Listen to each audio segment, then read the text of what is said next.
guaranteed. Visit arnoldclark.com.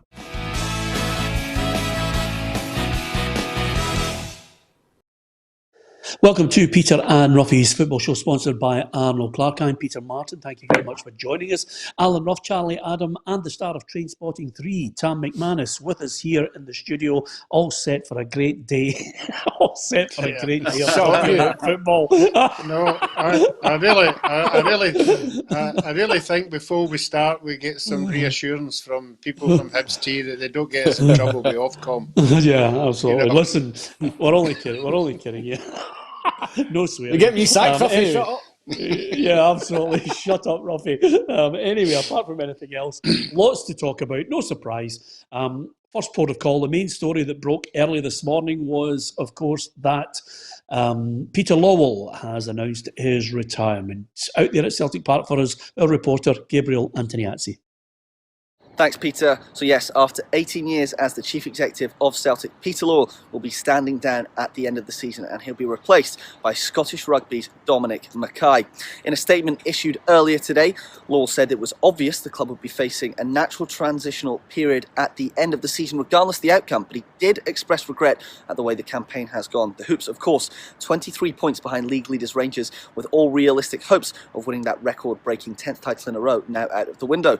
Principal shareholder Dermot Desmond also issued a statement saying he tried to dissuade Lawwell from his decision, that he ultimately couldn't. He praised his contribution to the club as unique and transformative, and also highlighted the number of Premier League offers he rejected over the years.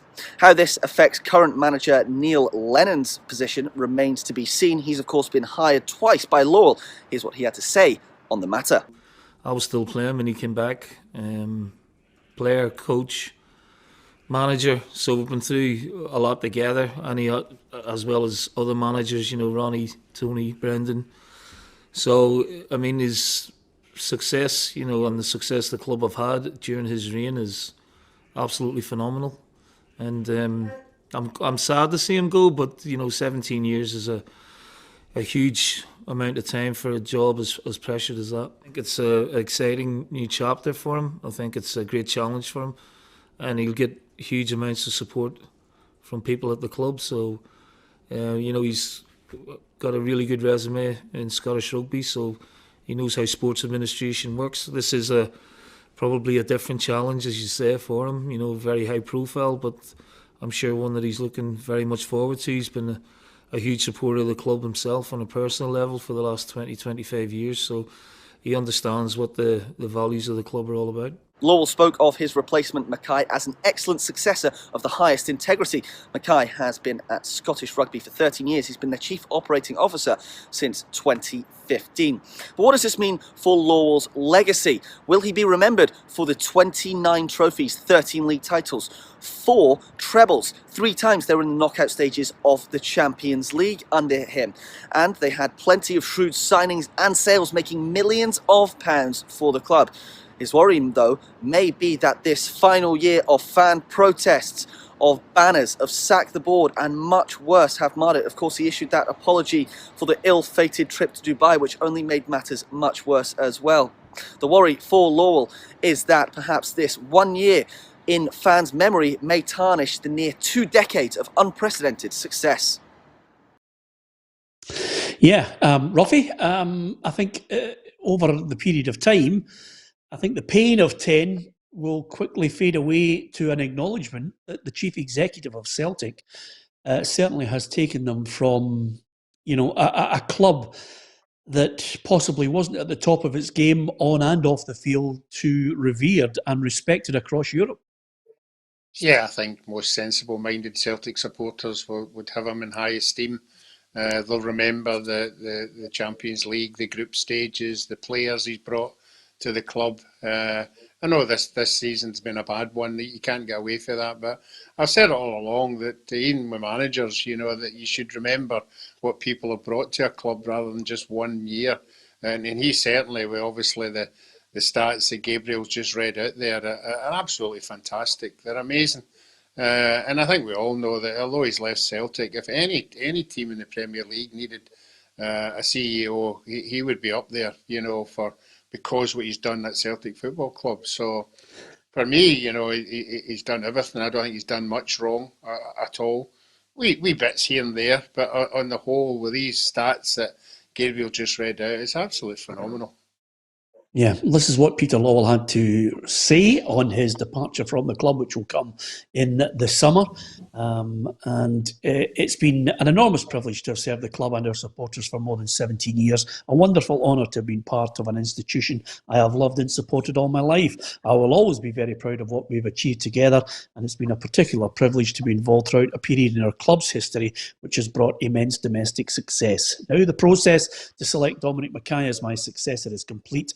I feel the time is now right to announce my retirement at the end of the season. I believe the club have identified an excellent successor who will bring substantial experience to the role. It was obvious that the club would be facing a natural period of transition at the end of the season, regardless of any outcomes. Like every Celtic supporter, he goes on to say, like every Celtic supporter, and I just, at this moment, just looking at it, it's been an enormous privilege to have served the club and our supporters for 17 years. I will always be very proud of what we've achieved together, and it's been a particular privilege to be involved throughout a period in the club's history which has brought immense domestic success. And my goal is to work with Dominic in order to make changes as smoothly as possible and maintain a focus on continued success on the field of play. Together, our main priority will be to ensure a seamless transition. Even in a period of such adversity, upheaval and uncertainty, so many supporters have been with us again in such huge numbers. I sincerely thank all those supporters who stayed with us. Celtic will always be the biggest and the best club in Scotland, and our supporters will always be everything to our success. We need our fans with us to achieve that success. Charlie Adam, in the broad scheme of things, you look at all the successes, all the trophies. I think even Peter Lawwell will look back on some areas where he's made mistakes, but I think they're dwarfed by the successes. Yeah, listen, Peter, you don't go into this game and no make mistakes. He's at one of the biggest clubs in Europe. Celtic fighting on all fronts, 4 trebles. The trophies that they won over his period, 17 years, is incredible. And it's time for him to step down. I think it's the right time. It's obviously frustrating because you'll always get remembered for this small lapse of, not winning a title or, what they've gone through this year. We'll always remember for a small minority of supporters. But in the whole piece, what a job he's done on and off the pitch. He took Celtic as a brand to another level. And the players he's brought in and sold on for big numbers. And even now you see Frimpong going the other day for 11.5 million.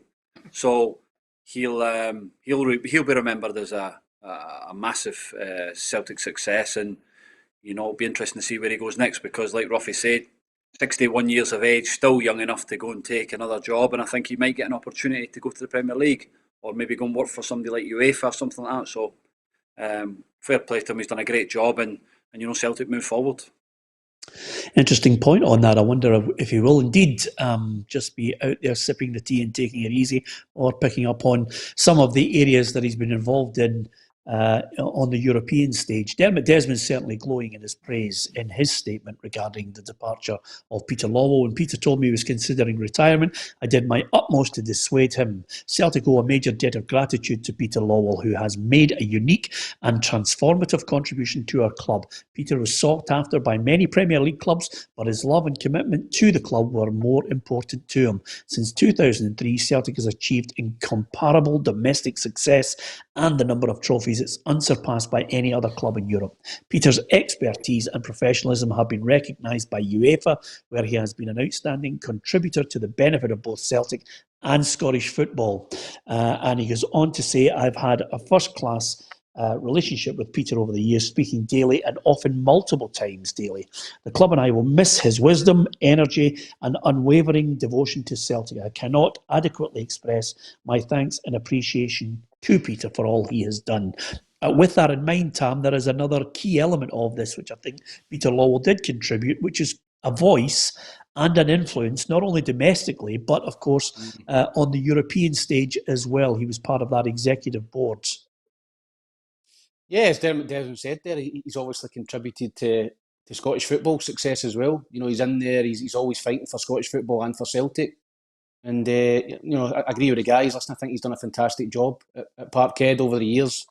The success, year after year. Apart from this season, and some a minority will hold that against him. He's finished up on a low note. Probably losing 10 in a row, but I think overall he's been superb. And supposedly he runs Scottish football, Big Peter. So who's going to run Scottish football now? He's left.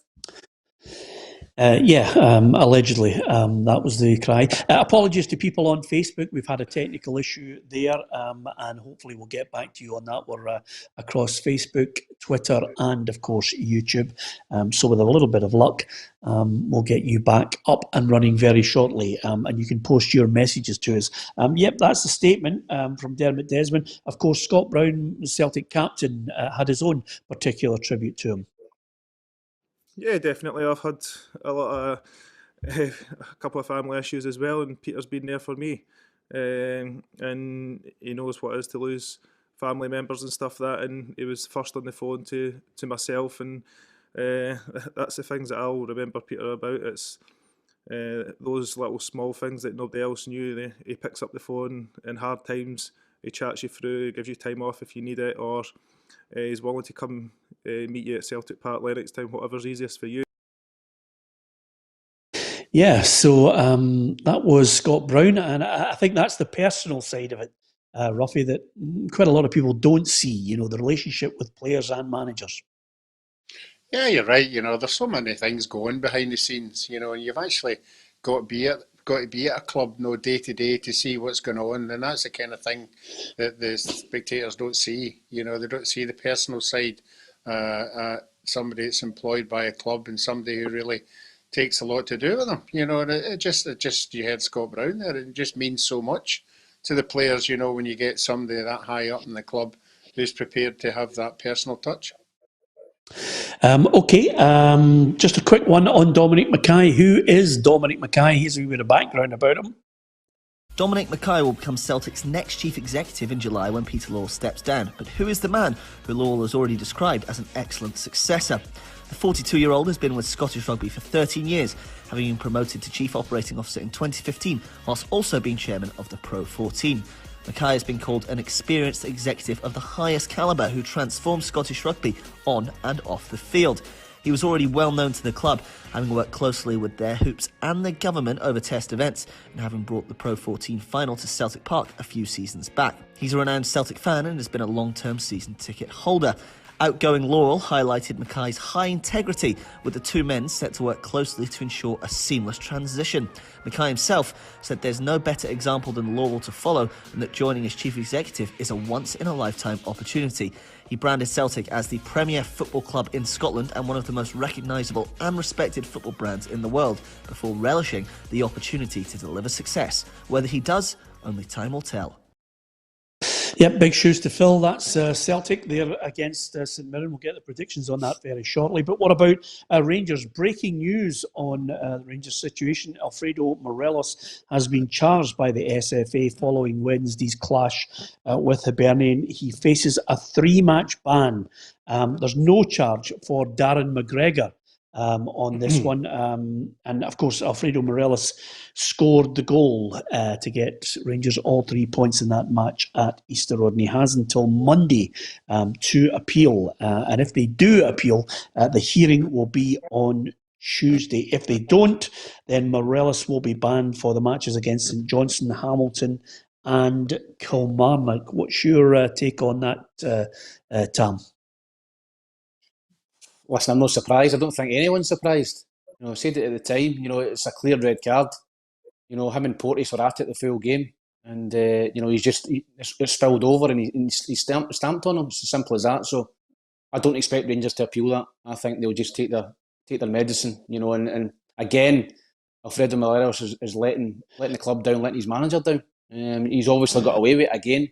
The same as against Dundee United when he forearm smashed Mark Conley. But it doesn't help Dundee United, and it doesn't help Hibs that the referee's never seen it. It will help the three teams that they're playing against coming up. But he's 24 years old. I think he's got to grow up now and get that out of his game. Yeah, Tam, do you have the same feeling? What's your take on the McGregor situation? He's not going to be charged. Yeah, again, I think that's correct. I don't think that was. I don't think there was any intent in there to go and stamp on someone. I think it was a yellow card, and that's what the referee gave. I don't think there's, and I think they've looked at both incidents closely, and for me, they've got both of them right. Yeah, the one thing about it though, Charlie, last season, if that had been the case, then there would have been, a real body blow to Rangers. But this season, it's not as big a blow because his contribution has not been as prominent, and there are other players who are stepping up to the plate. I think it might help them going forward, Peter. Roof is back fit now. He gives them a different dynamic. I watched Morelos the other night. Link-up play wasn't great. He missed that sitter. He just keeps getting involved, and it doesn't matter what age you are. At some point, you got to realise, where you've got to grow up, and you can't keep getting opportunities. The manager's frustrated with it. You've seen it, and the Rangers won't appeal this. They'll let it go, and it's a huge blow again for the lad because he keeps getting involved. He knew that Porteous was going to come for him, and it was going to be that type of game. The biggest thing to do is just get on with it, laugh it off, and take it. But he got involved, and now it's cost him 3 games. Yeah, interesting times. We'll wait to see about that. As far as the other Rangers players that have come in and actually made a positive contribution since he's come back from injury, Steven Gerrard's been well pleased with the contribution of Ryan Jack. What a performance. I thought the 3 midfielders tonight played like international players. Kamara, on a pitch like that bobbly, to put in a technical performance like that, I thought he was outstanding. Davo covering, playing with experience, leading by example. But Ryan Jack, that's the reason why I had faith in him and starting from the beginning. He's been out for a little while, but that's what I see on a daily basis, so that's why I've got so much trust in him. The other aspect of this, Roughie, is the fact that it's the manner of the goals that Rangers are scoring. Scored some really good goals, good interplay. The midfield is linking up, and if it's tight, they can play through teams as well, which is a real difference this season. Yeah, it definitely is. The goal they scored last week against Ross County, particularly the fourth one, I think there was about 22 passes before they actually put it in the back of the net. And also the Hibs one the other night was a good one as well, although I thought Porteous was just, I don't know what he was doing. He just left Morelos to go in there. It was absolutely just bad defending. But apart from that, that's the difference. You touched on it there. If they didn't have Roof and they didn't have Eton, with Morelos being suspended, it'd be a worry. But not a worry now. But I don't think the Rangers manager will be too happy with him getting another 3 games. I know he'll keep it in-house, but I think there'll be a come up to my office to have a chat moment because it's just happening too often now. Of course, they got the 3 points, and I think overall, Steven Gerrard more than happy with the way the team are playing. They're certainly not dropping any points. Give us your thoughts on it, Morelos. Quite a lot of people saying it was a red card. A lot of people saying Darren McGregor should have been a red card as well. It's all about opinions on this one, but sorry, they've been served with a notice of complaint. The Dan McGregor one, sorry. Even though he got a yellow card, can they still notice with a complaint? Because in England it's different, isn't it? If you're booked for the challenge, then that's it done. You can't be served. Is it? And in Scotland, you can still be served? Yes. So they won't be charging him with it. Okay. And with Morelos, as you've just witnessed there, they are charging him. So he's potentially facing a 3-game ban if indeed Rangers might appeal it. But the general consensus here is that they won't. Give us your thoughts on it. Do you think he should have got... Do you think he should get this notice of complaint? And we will read as many of them out as we possibly can. Also, over and above that, the big news, Peter Lawwell is stepping down. Give us your thoughts. Will he be remembered for the whole collective of 17 years? Will, as time goes by, Celtic fans look upon his tenure with a greater fondness than some have shown over the last few weeks and months? Is time a great healer? Do you think he'll be looked back upon as one of the best chief executives that Celtic have had? It's all about opinions. We'd love to hear from you on it. Here's how the fixtures look for the weekend. And 4 games on offer. Celtic against St Mirren, Dundee United against Hibernian, Kilmarnock, St Johnstone and Livingston against Aberdeen. And it's certainly not a given, Tam McManus, Celtic St Mirren, because St Mirren certainly blew us all out of the water with that 5-1 demolition of Dundee United.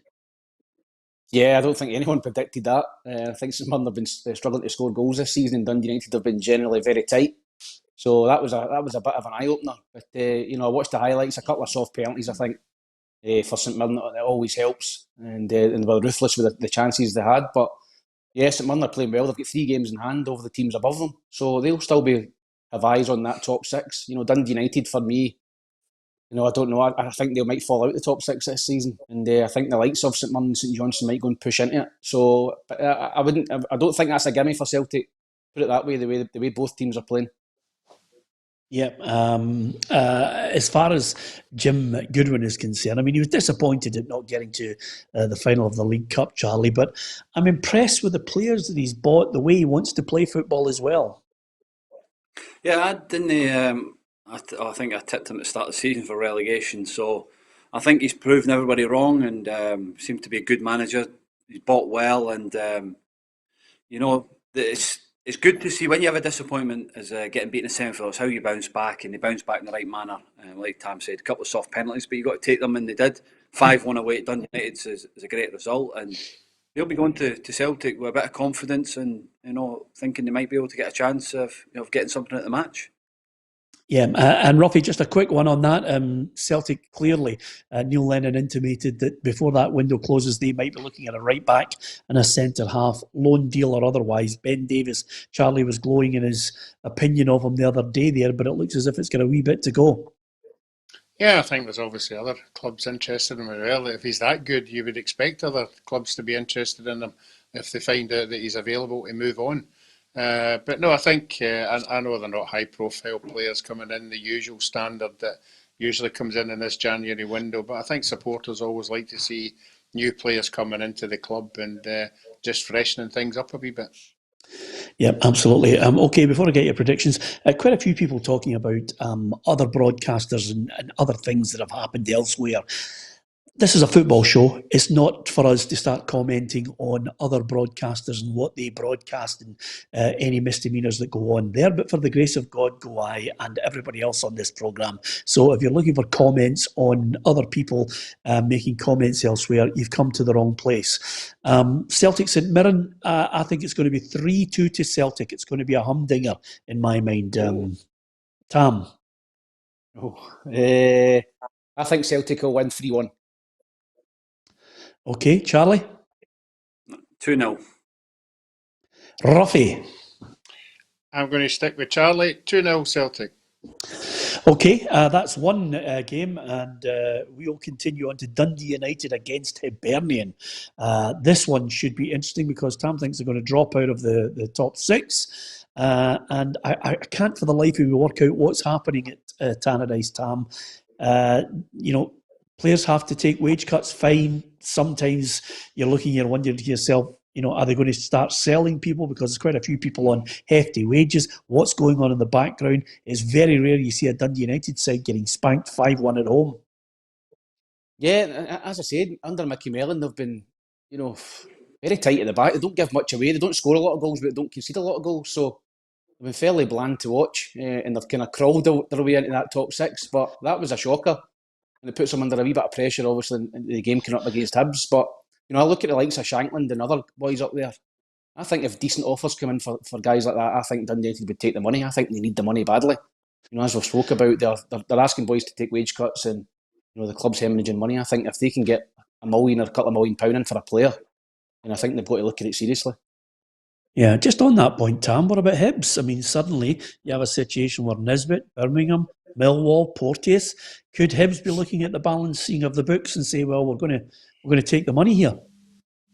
I think every club, Peter, in the Premiership and every club in Scotland is desperate for money. I look at the fees that's been mentioned. Ryan Porteous, I think, has been poor. He's been poor the last 6 or 7 weeks. And £1 million, if you'd have asked me 6 or 7 weeks ago, £1 million for Porteous, I'd have went no chance. But now, he's playing poorly. You maybe look at that one. I think Nisbet, $2 million. I wouldn't take that if I was Hibs. I think he's got potential to be worth more than that. I think he's got to work on and tidy up a little bits of his game to get better. But he's got potential. He's got the size. He's got the ability. He's a goal scorer. So I think I would turn that one down, 2 million for Nisbet, but million and a half for Porteous, maybe one that Hibs would look at. Well, interesting point from you there, because Jack Ross certainly would like to keep his players, but he hasn't ruled out the potential of them going out the door. You've mentioned how quickly things can change, and that's the reality of it. So, as I've entered the room to speak to you guys just now, then they're very much part of my plans for tomorrow and part of my plans for Tuesday evening's game against St Mirren. But I'm also sensible enough to know that can change very quickly, and subsequently you always have a plan in place should that be the case, and should you feel as if they're not quite ready for the games. Interesting. We'll wait to see what develops there, if they can hold on to them or not. Roughie, how do you see Dundee United Hibs going? I said it last week against Ross County. I think when you get an absolute hammer, it's always very difficult in the next game to get yourself back on the right foot. And so I'm going to go Hibs to win 2-1 in this one. All right. I think I picked a draw on this one. I'll need to check it, Roughie. I did put it on the text. You can check it for us at some point. Charlie, how do you see it going? I'm with Roughie. I think 2-1 Hibs. I thought Hibs played well the other night. They created a few chances and caused a few problems, but I'll think Hibs will win this 2-1. Yeah. Tam? Hibs have been excellent away from home this season and dreadful at home. Away from home, apart from Hampden, I'm mad. But I think they'll go up there with Tannadice, and I think they'll win 1-0. Yeah. What do you think that's for, Tam? Do you think it's the pitch? Or do you just think it's... Because you can't say it's the pressure of playing at home. The pitch that's caused them an issue? I'm not sure. Listen, Jack does like to play, expansive. He likes to open the game up and play with wingers. And he likes to get the ball down and play. But obviously, you've played at Easter Road this season, Charlie, a couple of times, and you've seen it the other night against Rangers. The pitch is terrible. So it doesn't really suit Hibs to play that way. I've no idea. Usually your home record would be good, and you've not got the fans there. So I've absolutely no clue. But they seem better, Charlie, to sit in away from home, and hitting the counter-attack. That seems to be the way they play away from home, and they can't really do that at home. The onus is on them to come out and go and attack. So I think probably that they can play on the counter away from home, and they're generally pretty solid.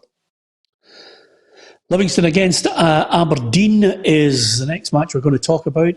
Everything just seems to be rosy in the garden, Roughie, for Livingston. It's incredible. Yeah, it's got to happen sometime. I'm hoping it's tomorrow because I'm going to go for Aberdeen. I think that everybody thought it was going to be nothing each there in midweek, and just shows you when everything's going well for you, it goes well for you. 2 goals in the last 2 minutes of the game. But I think Aberdeen are beginning to pick up, and that Livy record's got to go sometime. So I'm going to go Aberdeen 2-1. Wow, that is an interesting one there that's Roughie. That's a chance for you, Tam, because Roughie could slip further behind with that prediction there. Is it Pittodrie, isn't it, the game? No, Livy. Is it Livy? Is it at the Macaroni? Yeah. Right, okay. I don't think Aberdeen will win that game. I'll go for Livingston to win 2-1. Yeah, that's exactly where I'm on it. Charlie, what are you going for? I'll go 1-1. 1-1. The draw on that one. Just on that point, Charlie, again, Tam highlighted the fact that there is this situation where clubs are forced to sell. There's a £5 million black hole financially for Aberdeen. Suddenly, Sam Cosgrove out the door looks a realistic prospect this weekend. Yeah, I've seen that couple of million as well. So I think the English clubs, they know that the Scottish clubs are struggling at the moment, and they might be able to nick a bargain. If you look at a Shanklin maybe, or Birmingham trying to get Naismith for a couple million, I think he's worth more than that. Cosgrove as well. So it'll be interesting to see. There'll be a few offers, I think, for the lads playing up in Scotland over the next couple of days. Cosgrove's a player that's probably not hit the heights as he did last season. So a couple of £1 million to make that 5 million a little bit, soften the blow a little bit, will be a good bit of business. Yeah, some news just coming in. Tam Motherwell have signed Sam Foley from St Mirren. So Graham Alexander just starting to get players in quickly before that window closes. Yeah, listen, I think Graham Alexander will do well there. I think they're on a decent run. As I said to you last week, I think they've not had the breaks. Big decisions have went against them, but a huge result up at Ross County during the week, and that will give them confidence. And Sam Foley was excellent for St Mirren. I think over the last season or two he's been really good, but he's fell out the team. Because St Mirren have got a lot of young boys in there in that midfield and energy. He's found his way out the team, but it'll be a good signing for Motherwell. I think he's a decent player. Yeah, and if you're talking about two teams coming into it, one with not so great form, Roughie, and one that's really starting to build up a bit of momentum, it's Kilmarnock against St Johnstone. Yeah, these are two teams, that I really can't split. I know Kilmarnock need a win desperately. St Mirren St Johnstone are very dogged. Obviously not a win in midweek, so I'm going to sit in the fence in this one again. I'm going to go one each in this one. One each, the draw for it. Of course, St Johnstone, I just mentioned there, they're on a 6-game unbeaten run, but not something that the Kilmarnock assistant Andy Millen says there should any fear get into their game. Yeah, at the end of the day, we know a difficult game against St Johnstone. A team that Kilmarnock will be fearing. You give them respect, but at the end of the day, we're at home. We'll be expected to go and win the game. That's what we'll expect from our players. But St Johnstone have actually picked up. When you look at getting into the cup final, that'll certainly give their group of players a confidence boost and a wee bit of arrogance. I'm going for St Johnstone to get a 1-0 win in this one. I'm going to go for 0-0, Peter. I think it's going to be a stinker. I'm going to go for nothing each. I think that'll be a crap game. All right, well done. Exactly the same. I was thinking exactly the same. 0-0. There you are. That's a custard pie to everybody, Charlie, who is potentially looking forward to that one on their stream. But nevertheless, don't tune into Kelly TV for that one. Yeah. By the way, yeah, absolutely. And Andy Millen's no age since I played with him about 15 years ago. Yeah, absolutely. And by the way, he's still fantastic at the back, Charlie. Great lad. It was brilliant. Great lad. Roughie, what do you make of, we're talking about stories that have been breaking. What about the SFA, the lower leagues? It's back till February the 14th. It looks as if the Scottish Cup is not going to happen as well. That was another, body blow at the fourth round fixtures on the 20th. That's going to be reviewed and again pushed back. So clearly, this constant review for the lower leagues, waiting to wonder whether they're going to be able to actually go through with the testing that they promised they could do and get back kicking a ball. Yeah, I think it's the back kicking the ball, Peter. I think a lot of clubs are now getting a wee bit worried. This seems to be government driven now. They keep talking about, when the lockdown's going to be relaxed, and I don't know what's going to happen. I know they're going to review it around about the middle of February, but what happens if the government decide to keep the lockdown another fortnight, and then another fortnight? So it seems to be the first and second division clubs are the ones that are coming under the microscope. And I said jokingly to Naisy the other day there, I don't think there'll be any relegation for the Championship this year. I think there'll be promotion. There's no doubt about that. But I think the rest of the leagues will just be in limbo. I really think the longer and longer it goes in the lower divisions, somebody somewhere is going to say, right, let's pull the plug in this. There's not enough weekends or midweeks to play two games. You could be playing right up until the end of May, which I don't think that some of the clubs would want to do. And I mean the part-time clubs. There's not going to be enough time to get the games in. Yeah, it's an interesting point, actually, Charlie. I mean, the clubs at the lower end will be looking and thinking, you're asking a lot of part-time players to suddenly think about maybe Wednesday, Saturday. Yeah, no, Peter, I feel for the lads, part-time lads that are, working every day and then going and playing and trying to play Saturday, Wednesday, getting up for the work on a Thursday. It's no great. And then look at your clubs like Partick, Falkirk, Queen's Park, who are investing a lot of money into a full-time football, and they're getting nothing for it at the moment. I don't know how the lads are coping. So, listen, I would love to see them back playing, because when you do see the full fixture, Premier League, Championship, League 1 and 2, it's brilliant to see, but it's a worry for everybody below the Championship at the moment, and we'll wait and see what happens. Yep. Well done to Stephen McNamara, who's just commented.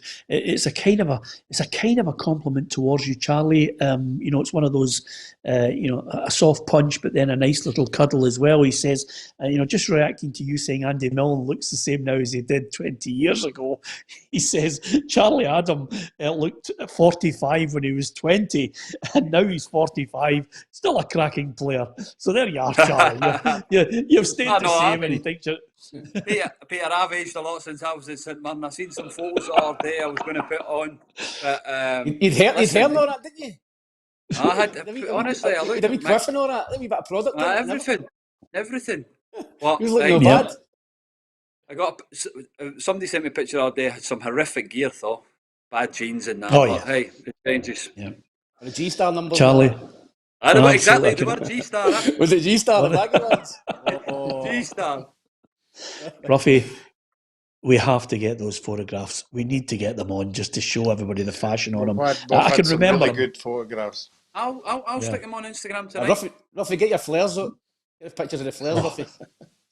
I have to tell you, by the way, the only thing I can say to you guys is Ruffy's League Cup final suit suggests to me that he was completely and utterly colourblind or blind drunk, one of the two, because it is unbelievable. It's like Bobby Ball at Blackpool Eliminations with the big dicky bow, the big lapels, totally different colours. I mean, he was like Coco the Clown, but it's magnificent stuff.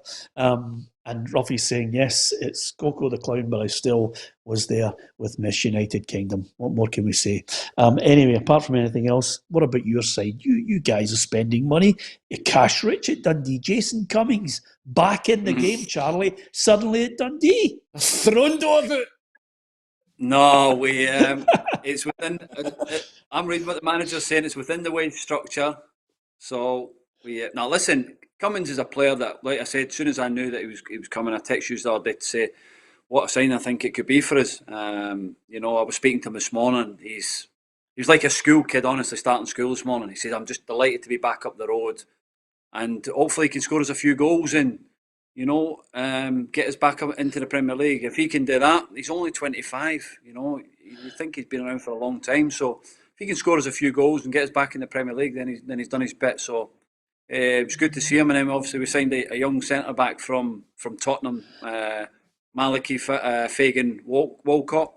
So he'll be interesting to come in the door. So we're looking forward to it. And a tough game tomorrow at Wraith, but if we go about it what we've been doing, then we should win the game.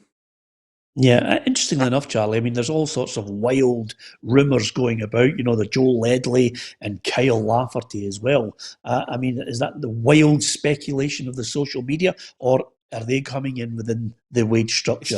Is Charlie paying him at his own pocket? His bank account, his Liverpool millions. Listen, I have nothing to do with who's coming in, do you know what I mean? The manager makes decisions on what's coming in. But listen, I got a text after for training for about 4 or 5 of my mates asking the Joe Ledley one. I don't know nothing about it. He plays my position, so I hope no. So we'll see what happens. But, no, listen.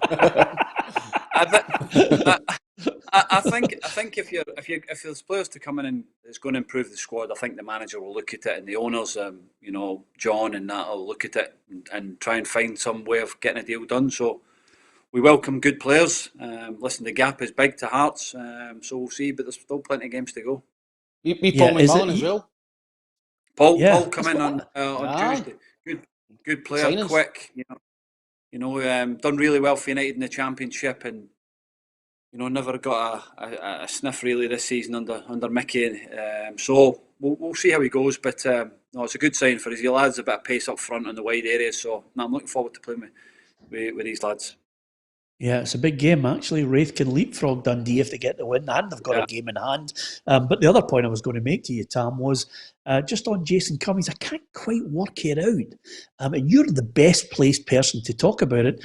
There are a number of really talented young players that have come from Easter Road, and for whatever reason, they've lost their way or been derailed in some sort of mad fashion. Cummings comes into that category. He just seems like a guy who's just roaming about leagues looking for direction and a little bit of a place that he can call home. Maybe Dundee is that place. Yeah, I hope it is for him. Listen, you're right. I can talk about that with more clubs and Jack Nicklaus. But in terms of Cummings, listen, I think that he's got to settle down somewhere. He's got to grow up a wee bit, and he's got to get knuckle down, because your career's over in a flash. I know that all too well. You think, I'm only 25, I'm only 26. Before you know it, you're 32, you're 33, you come to the end of your career and you've not fulfilled your potential. So he's got to knuckle down. He's got to work hard. And, he's got to just score goals and stay in the team. He can't afford to rest in his laurels. He can't come into the team and score a couple of goals and think, right, that's me in the team, I've done it. He's got to have that desire every week to do it. And if he does have that desire, then he can go back to the top level again, because he's got ability. His goal scoring record was superb at Hibs. I enjoyed watching him at Easter Road. So he's certainly got something in that league, in that championship. I would expect him to score a lot of goals with the service he'll get for the likes of Charlie. So it's all up to him. But Dundee could pick up a snip there. Yeah, and the good news... Sorry to interrupt. Can I add to that? The big thing, like you say, but the best time he played his football was when he was at Hibs. And he was saying to me this morning, we were talking about it, I said, what's happened with you? He said, listen, I just love being at home. I just love my own comforts, my own family, my mum around me and people like that, and my family around me. And that's where I feel my best. And listen, at 25, we're thinking, okay, he's coming back up to live in Edinburgh, thinking, right, if he settles, he's going to score us a few goals. So I hope he does. I think that's the big thing. When you go to England and you're away from your family and he's on his own, and he found it hard, he told me. So listen, hopefully coming back up the road and he settles back in at being at home, and he'll, let's say, get back on the pitch and scoring goals. Yeah, absolutely. We wish him well. And another good thing about it, Roughie, that we know is if it doesn't go... He just bought a flat in Newcastle. He's still coming all the way up. Okay. No. I'm just getting this family bit. I'm getting this family bit for Charlie. He wants to be home and wants to do believe he's going to stay in Newcastle. So yeah. Okay. I don't think that... No, it's not the case. He's winging up. I don't know where... Honestly, Tam. It's just a horrific banter. It's just he's gone through a bad time at the moment. When I picked up the papers this morning and saw him, I thought it was Tam. I think he's a Tam McManus Mark II. Absolute. He's got a quiff. Two of them have got the same quiff. It's only the tattoos. Well, the good news for Jason Cummings, if it doesn't work out at Dundee, he could become a pundit who then writes and presents on television, and then of course does his own home family makeover show. Because I don't know about you guys, but Tam is really working hard. He's really working hard on his backdrop. I mean, there is the beautiful now. I don't know what it is, painting. Then there's the symmetry with the ornaments, and then there's the fireplace, Roughie. I mean, that is a home show if ever I've seen one. Yeah, it used to be a wee darkened room he was in. It just shows you how much is expanding here. Are you in your lounge? I'm in a living room. I'm in a living room, aye. Because I usually I've got a wee kind of cinema room that I get into. Is that your living room, Tom? My missus says that you've got to brighten up a bit. It's a bit bland. It's a feeling a linny. So, wow. So that's actually your living. That's your living room, which I think now that we know that's your living room, I think we should maybe try and organise, Roughie, a fundraiser for Tam, just to try and spruce the living room up. Let's do a night for him, Roughie. Yeah, I was up at your house. You can fit my house in your bedroom. Brilliant, Tam. Bride. What about Hearts-Dunfermline, Charlie? That's a good game. I think that's game of the weekend in that championship. No, that's it is a good game. We obviously Wraith played Hearts last week and were unbelievable Saturday at Tynecastle, and then it was a totally different team come Tuesday. So it's that Dunfermline Hearts game will be a tough one for Hearts. Dunfermline will go there, look to try and get a win. So no, listen, when the teams like that are playing against each other, you hope that you got to take advantage. We never took advantage last week against Arbroath, but the result sort of went for us a little bit and never lost too much ground. So we need to do our own work and win our game and see what happens in the other one. Quick look at the English Premier League. Charlie, Liverpool look as if they're going back to a bit of form when they dismantled Tottenham. And again, I'm amazed that Gareth Bale only got 13 minutes to try and save Tottenham's blushes. But there's the fixtures for the weekend. Some tasty ones if you were going to watch the football. West Ham Liverpool is the standout for me, Charlie. Yeah, same for me, Peter. I think West Ham playing well. Good signing Lingard coming in today. So that'll be a challenge for Liverpool as well. So tough game and a good one to watch. Yeah, absolutely. Moisey is doing absolutely fantastic, Roughie, isn't he? I mean, the run they're on is incredible. Brilliant. It's just to think back to the start of the season and everybody's given their nominations who was going to be the first manager to go down in England. And just shows you how much he's turned that round, bringing in the right players to sort of play with each other and blend in. And it looks as if he's got that now. They all seem to be playing for each other rather than individuals. Yep, absolutely. And Arsenal against Manchester United. I can't see, Tam, I don't know about you, but I never thought Man United were going to be in the mix for the title anyway. I still think it's everybody trying to stop Man City, who are on an incredible run, unbeaten in 18. Yeah, I think Man City are a certainty to win the league. I think they're so strong at the back now. They're not conceding goals. They're brilliant against West Brom the other night. They're starting to click. And I think the only team that can trouble them up there is Liverpool. Liverpool, great result last night, great performance. And I think it'll be the two again. The two are still the two top teams. But Man United, I think, will be in the top four. But the game of the week for me is Leicester against Leeds. I think that'll be a cracker because Leeds are so open. And I think Leicester could be a down for Leeds, by the way, if they come out and play the way they usually play. Leicester already battered them at Elland Road, so I'll be interested to watch that one. Interestingly enough, I just wonder, have you changed your top four, Roughie, on this one? I can't see anybody stopping Man City, then I can see it as Liverpool. I'm just wondering who's going to get, position number 3 and position number 4. I think Leicester, for me, look a surefire bet, and then I'm going to tip Man United for 4th.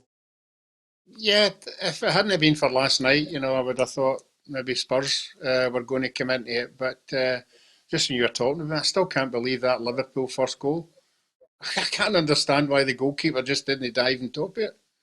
And that was just, you heard the manager saying it was just mistake after mistake. So I think they'll get themselves together. I'm going to stick with Spurs, to sneak into that 4th place. Yeah, Charlie, I'll tell you one thing. I'm so glad. One of my friends said to us, I said, VAR is absolutely killing the game. And he said, it's not the VAR, it's the interpretation of the VAR, the decisions behind looking at it, which is a valid point. It's officials looking at something and going back over it. I mean, it's absolutely these fine lines where somebody's ankle's offside, somebody's being grabbed, and then the ball touches the hand. Up here, I think we'd all be fighting with each other every day of the week. Oh, there'd be so many decisions made and everything like that. Do you know what I mean? But, if we go back to up in Scotland, Morelos would have been off. McGregor might have been off. So it's hard to say. It is frustrating, but at the end of the day, we're getting the right things. I'm not a massive fan of it, but they're getting the decisions right more or less all the time. Yeah. I'm just looking there at the point from Tam Black, who says quite a lot of people talking about the 2 family-sized mints that Tam has behind them on the right and left shoulder. So clearly now people are actually looking and thinking, how can we get a hold of these? See, you're starting a trend, Tam. Everybody wants to get a hold of your decor, although I'm almost certain the painting is discontinued. Yeah, the painting is. I think that's maybe B&M. I don't know. I don't know if where they got the balls for the big balls. But, Tom. What's that on the left? Try not take us off air, will you? Yeah, you forgot to tell him. You forgot to reassure him that you can buy other rubbish paintings in other stores. Mrs. McManus won't be happy with that. I know. Yeah. I got a slap. That's not being M. That's got that. Exactly. Especially since she's the one wearing the trousers in the family. You're so right there, Charlie. She is in complete control in that household.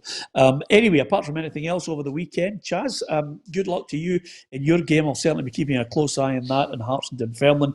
Over the Premiership weekend, we'll be back on Monday to look and see what's happening in Scotland. Rangers not in action this weekend, which prompted one of our fans on the programme say it's possibly a chance. He's just checking to see if Roughie has tipped them to lose again, even though they're not playing. That's what I love, Roughie. Everybody gets a right good kicking on this show. And I have to say, Roughie, as the weekend obviously will be out at a few games, I did watch the suggestion from you of Lupin, but was raging when I realised that it's now going into a second series.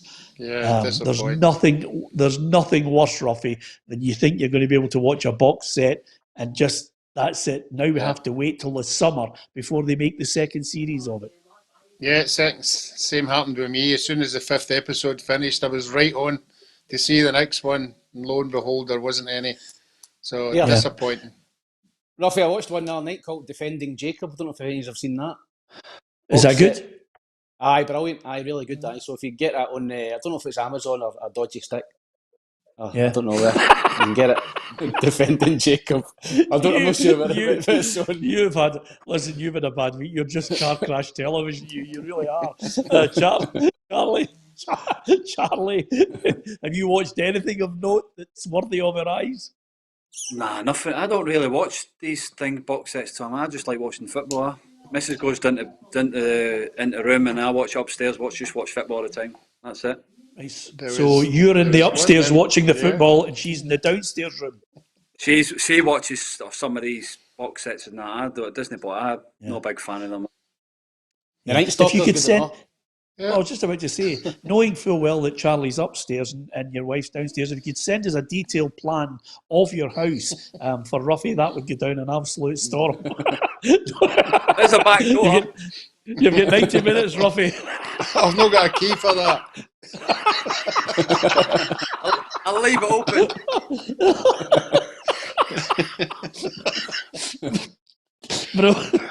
Brilliant. Listen, enjoy your football. Yeah, absolutely. Enjoy your football. Don't forget to share and, of course, follow us on Facebook. You can subscribe on the YouTube channel and you can follow us on Twitter as well at PLZ Soccer. If you want all the latest breaking news, it's on our website, plzsoccer.com, from Charlie, from Tam, from Roughie and from myself, Peter Martin. Thanks for watching.